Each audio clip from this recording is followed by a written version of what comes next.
Yes, people, what's up? Yes, generals, how's everyone doing? I hope everyone's well at home. Yeah, this video is short and simple. Welcome to the General Mobile.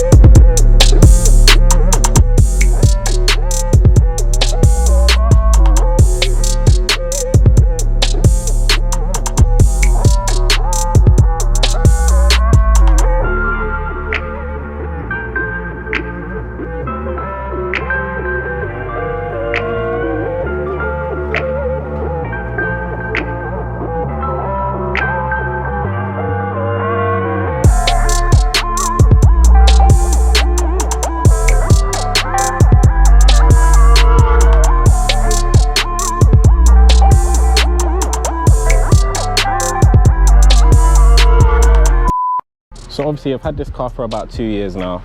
I've started the channel about almost a year ago, and to my surprise, and probably to your surprise too, I haven't actually made a video introducing my car. Obviously you've seen it, I've spoken about it, but I haven't gone into it, and I'm thinking if we're actually gonna be turning this into a little project, then it might be well off you guys knowing what we're actually dealing with base wise. But yeah, so obviously this is the A3. You guys have seen it already, you know what it looks like.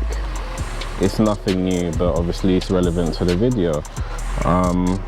Yeah, like I said, I've had this car for about 2 years now. I originally bought it on Valentine's Day.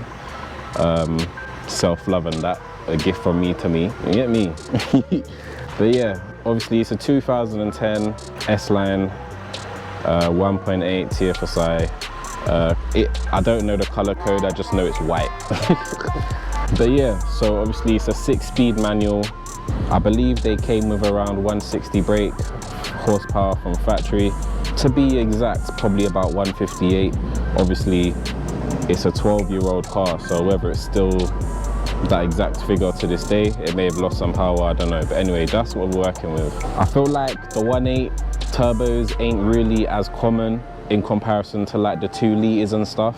And it's funny because I actually wanted to buy a Quattro initially, a 2-litre Quattro, even a front wheel drive, but it was just hard to find a clean example of one. So obviously when I came across this, it was a no-brainer.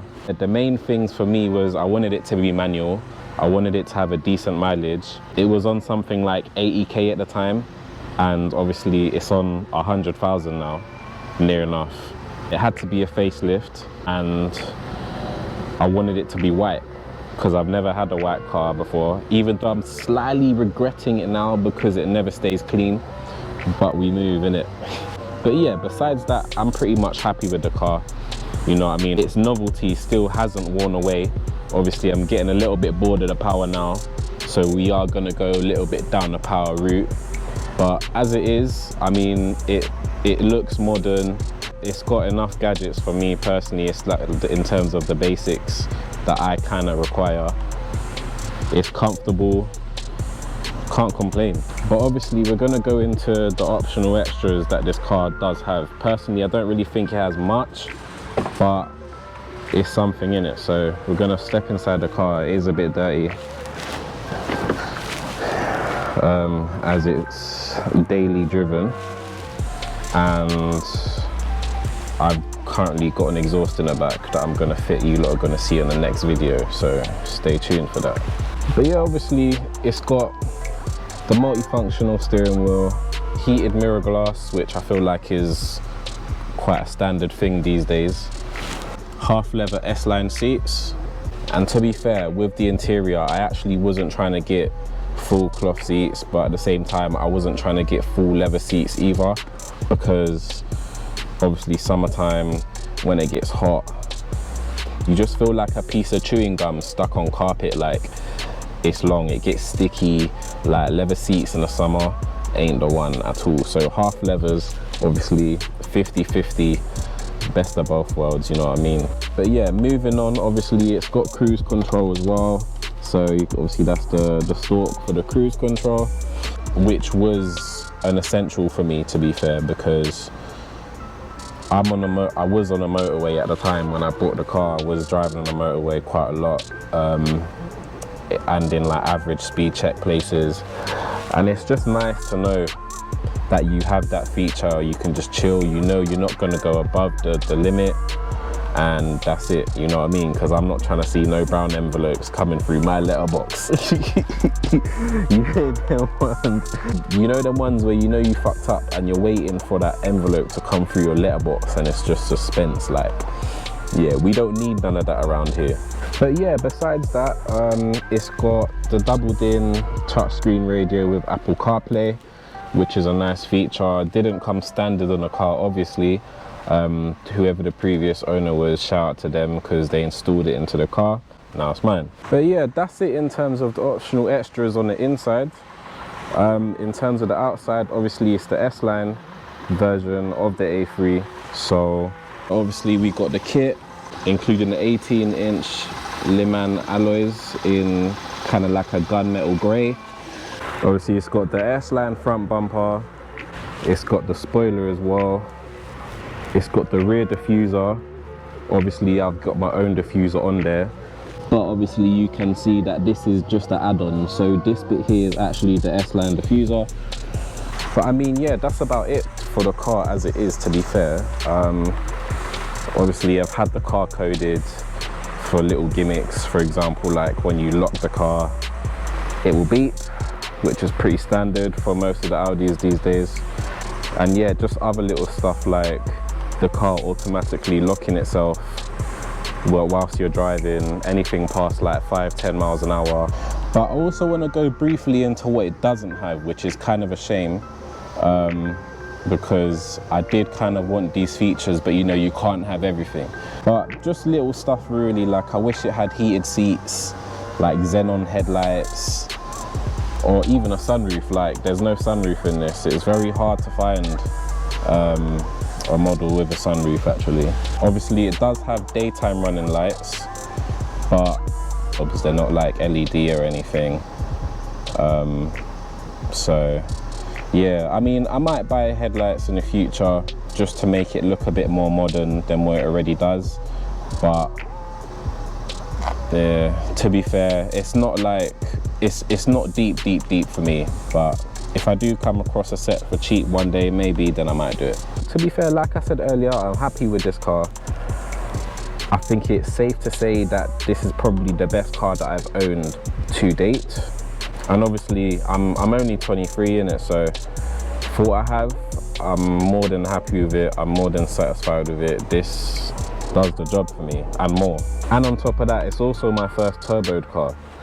So yeah, you kind of gotta start somewhere in it. But yeah, onwards and upwards, man. It's only up from here. And obviously, as you lot know, as petrol heads, we don't keep these cars standard.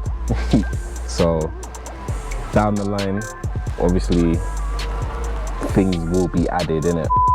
In terms of future plans, I do want to take the car to stage 2. I might take it to stage 2 plus, I'm not sure yet. But yeah, as of now, I want to take it to stage 2. In terms of figures, once that is done, it's probably going to be roughly around 230 to 250 brake horsepower, which probably doesn't sound much for a K3 turbo in comparison to like your GTIs or anything that's a 2-litre TFSI. But obviously the difference between those and the 1.8 turbos is that the K3 turbos on this car are very small. I think they have a very small actuator, and because of that, the power is very restricted on these. So yeah, it's a shame, to be fair. I mean, I might even change the turbo over and just do something simple, like get one from a Mark V GTI, or even just go K3 hybrid. But It just depends on how deep I want to go with it, to be honest. As it stands, I don't want to go too deep into this build because I don't know how long I'm going to have it for. But I mean, to be fair, the turbo that is on there is still pretty decent. They come with about 185 foot-pounds of torque, which is about 250 newton meters. So yeah, despite the size of the turbo, I mean, it's still quite surprising to me how nippy these things actually are. They do accelerate pretty well considering.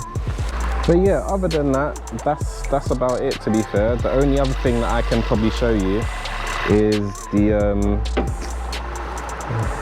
induction kit that I've currently got fitted. So this is obviously the induction kit that I have by K&N.